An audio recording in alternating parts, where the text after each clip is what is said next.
My name is David Berry-Green. I am one of the buyers at Berry Brothers in Rudd.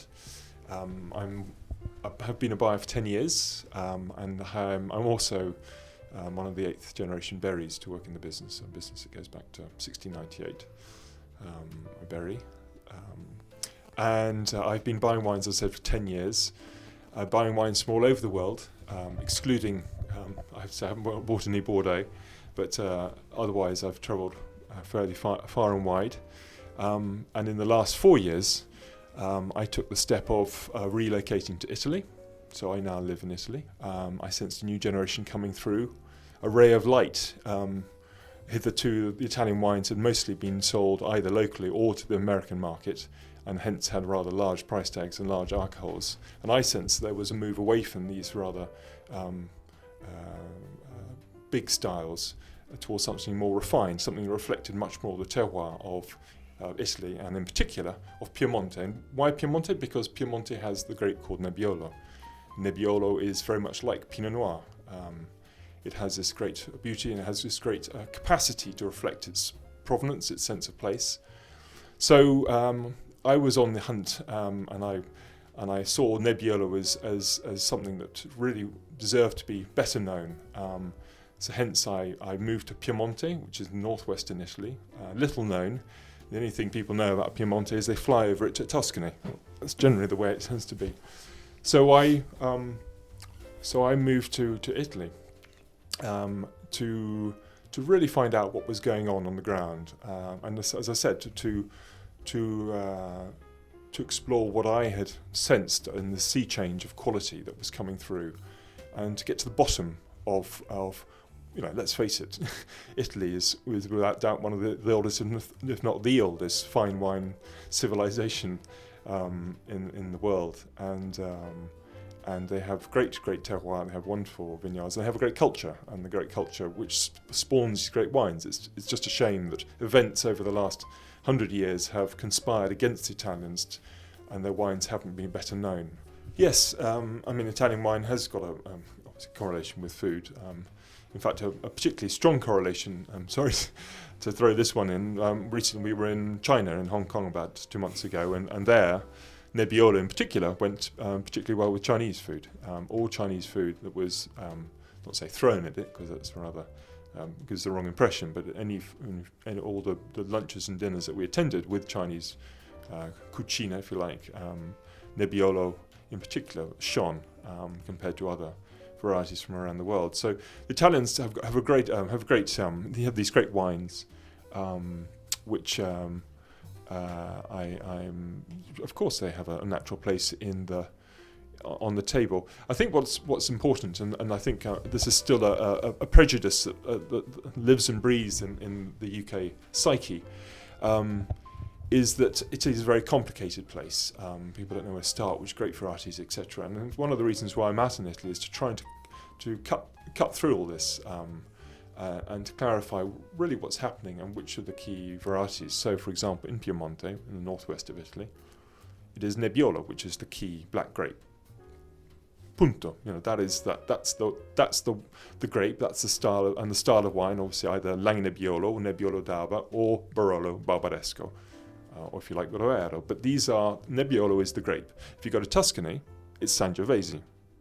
If you go to the Veneto, it's Corvina. If you go to Campania, it's Aglianico. These are grapes which are the pillars, if you like, the ancient pillars of fine wine in Italy.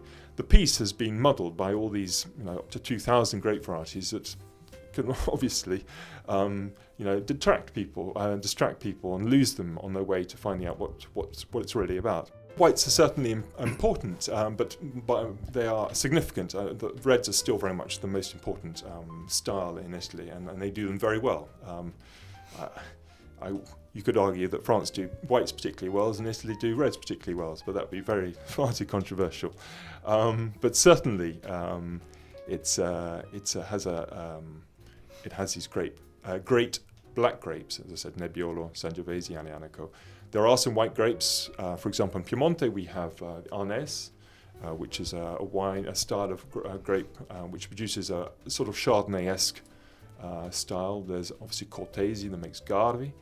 Timorasso, which is a local grape variety which is coming through, which resembles Chenin Blanc, for example. So those are 3 white grapes in Piemonte, but there are other grapes around the piece in Italy. We're talking Vermentino, or Trebbiano is slightly more widespread. But I'd certainly note Italy is still very much rooted in black grapes, red wines. I mean, Italy's strength, particularly when we talk about red wines, their real strength lies between the 12, if you say 12 to 20 pound mark. That is a fertile area for good value wines, and certainly we have some. I've talked about Nebbiolo, and that's obviously been is a grape very close to my heart. 2 stars of wines, one called Langhe Nebbiolo, one called Nebbiolo d'Alba.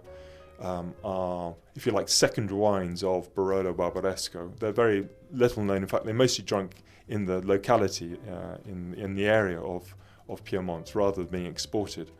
They're more for the locals. But they are a great style and very great value wine, and we have 2 or 3 wines of that style that retail at between 16 and 20 pounds. And I would recommend that the customers certainly try those. We have one Langhe Nebbiolo from a great guy called Mario Fontana, and that's at about 19 pounds. We have another Langhe Nebbiolo from Ferdinando Principiano, which is at 16.50, I think, retail. And these are wines that offer the customer the chance to dip into the world of Barolo and Barbaresco without paying the price tag. And by buying wine you can drink today, not a wine that you need to keep for 10 years and wonder where it's going to come to fruition. It's a wine you can put on the table and drink tomorrow, just like a Village Burgundy or a Petit Chateau Bordeaux, for example. These are wines. So I thoroughly recommend customers explore that area. But I look at that area as a key. That price point, that 15 to 20 pound, is very important, and Italy has the opportunity to produce these wines. And of course, we also sell Barolo and Barbaresco at much higher prices. But they are brilliant wines. But you've got to have the step, haven't you? You've got to get customers, and I'm very conscious to bring customers in, get them to know these producers, especially if they're new to the area, to get them familiar with the producers and their style of wine by offering them something which is affordable. It is very versatile. I mean, if you take a Nebbiolo, and we talked about these two, Langhe Nebbiolo and Nebbiolo d'Alba styles, which are light in colour, very elegant. I mean, Nebbiolo is a noble grape, comes from the dialect from noble. This is a wine that you can drink with fish or with food, with meat. You know, it is very versatile, or with Chinese, as I was talking about earlier. I mean, anything you throw at it, it will work because it has that capacity. For me, Italy has at this. And particularly in the red and the whites, has this capacity to show the best, if you like, show the sun of the new world with the minerality and the terroir of the old world. That's what Italy has. It's this wonderful position right in the middle. So if you're coming from Australia, or from drinking Australian or South African and New Zealand, and got a bit fed up with that sort of that style of wine, and you want to try something, you want to get close to, let's face it, the really complex wines of Europe, Northern Europe, then what better place to start than in Italy? Because it has this wonderful natural sun, natural sugar, and it has the complexity that comes from a terroir which is as old as the best of them, and so you're onto a win-win. So no, it's a great place. It has best of both worlds. So so in terms of coming from I was very conscious, as I said, in my nearly 20 years now, a bit more, 20 years of working in the business, that Italy remained an unknown and a bit of a complex area for those trying to get into the wines. It was a bit of a puzzle.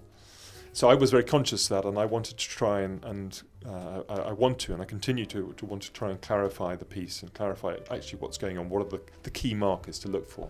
So, for example, in Piemonte, which is, as I said, northwest of Italy, on the border with France, Nebbiolo is the black grape to go for. That's the one you should set your sights on. In terms of white grapes in Piemonte, there's Arnese, which, as I said, is very sort of similar to a sort of Chardonnay style. and if you like, Gavi di Gavi, which is a style that comes from the Cortese grape. But so Arnese and Nebbiolo are the two, one red, one white. If you go to the Veneto, for example, it's Corvina. Corvina is the black grape of note. That is your reference point. It is often blended with something like Molinara or Rondinella to make a Valpolicella, but Corvina is the grape. If you go to Tuscany, it's Sangiovese. Sangiovese is the grape that is behind Chianti Classico. Chianti Classico behind the great wines of Brunello di Montalcino. This is Sangiovese. And it is, as with Nebbiolo, it is a grape that is difficult to tame, if you like. You have to work hard in the vineyard, but the results are spectacular.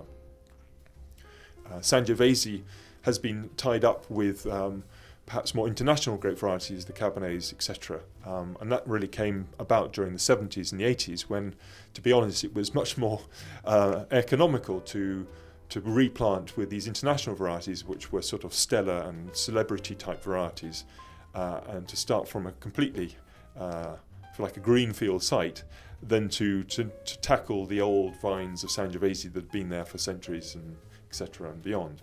But so Sangiovese has, like Nebbiolo, has this great capacity to bring out the best of the soil of Tuscany. And as I said, in the last 10 years, there's been a great move away from the Me Too international varieties towards something which is unique and something which is very much their own. And that is Sangiovese, and there's some really beautiful wines coming out there. If you go further south, in Campania or Basilicata, there's a black grape called Aglianico. Now, Aglianico is regarded as being the Nebbiolo of the south because it has a wonderful purity and elegance and noblesse, if you like, to use the French nobiltà, to use the Italian capacity. And it's a black grape which again is coming through now, and little by little we're seeing some really stunning examples.